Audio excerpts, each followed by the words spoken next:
Liquor scam కేసులో నిందితుడు Chanakya bail petition పై Vijayawada ACB కోర్టులో విచారణ జరిగింది. చాణక్య బెయిల్ పిటిషన్ పై కౌంటర్ దాఖలు చేసింది సిట్. దాంతో విచారణను ఆగస్టు 4కు వాయిదా వేసింది కోర్టు. మరోవైపు ఫామ్ హౌస్ లో పట్టుబడిన డబ్బు వ్యవహారానికి సంబంధించి కీలక నిందితుడు వరుణ్ ను ప్రశ్నిస్తున్నారు సిట్ అధికారులు. 5 గంటలుగా వరుణ్ విచారణ కొనసాగుతోంది. లిక్కర్ స్కామ్ కేసులో A1 గా రాజ్కేశిరెడ్డికి వరుణ్ ప్రధాన అనుచరుడిగా చెప్తున్నారు. లిక్కర్ స్కామ్ లో కూడా వరుణ్ కీలక పాత్ర పోషించాడు. నగదు తరలింపు, డబ్బును డంప్ చేయడంలో అతడిది మేజర్ రోల్. అలాగే కేసు నమోదు కాగానే వరుణ్ విదేశాలకు పారిపోయాడు. ఈ మొత్తం వ్యవహారంలో ఎవరి పాత్ర ఏంటి అనే దానిపై వరుణ్ ను ప్రశ్నిస్తున్నారు సిట్ అధికారులు.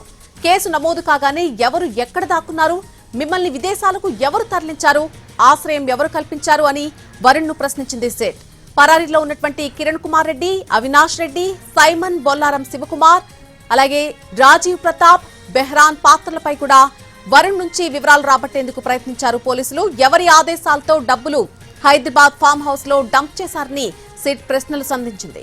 విచారణలో వరుణ్ నుంచి కీలక సమాచారం రాబట్టినట్టుగా తెలుస్తోంది.